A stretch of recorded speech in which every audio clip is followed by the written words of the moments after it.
પ્રકૃતિના કારણે મન, બુદ્ધિ, ચિત્ત અને અહંકારના આવરણોના કારણે ભિન્ન દેખાય છે, પણ ઉપાસના કરો તો ખબર પડી જાય કે પરમાત્મા અને જીવાત્મા બે એક છે એવો ભાવ થવા માંડે. મને કોઈ પૂછ્યું હતું કે પરમાત્મા અને જીવાત્મા એક હોય તો ઋગ્વેદનો મંત્ર ખોટો ન પડે? દ્વા સુપર્ણા સખાયા સયુજા સખાયા સમાનમ વૃક્ષમ પરિશસ્વ જાતે. એ મંત્ર ખોટો ન પડે? મેં કીધું કે એના માટે એક દ્રષ્ટિથી કાર્યકારણના ભાવથી તો જો પરમાત્માને. જેમ પિતા અને પુત્રી, પિતામાંથી જ પુત્રી ઉત્પન્ન થઈ, એમ પણ ન સમજો તો દૂધમાંથી જ દહીં થયું. દહીં અને દૂધ બે અલગ માનો છો તમે? એ દૂધની જ પ્રક્રિયામાંથી આગળ હતા.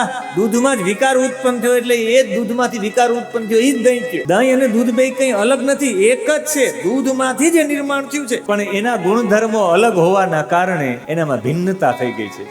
પછી ક્યારેય દહીં પાછું દૂધ બની ન શકે. એમ આ જીવાત્મા છે, જીવાત્મા છે બ્રહ્મમાંથી અલગ પડેલો છે. દહીં દ્વારા દૂધ ન થઈ શકે, વિકાર પ્રાપ્ત થયો એટલે જીવાત્મા બ્રહ્મ ક્યારેય ન થઈ શકે.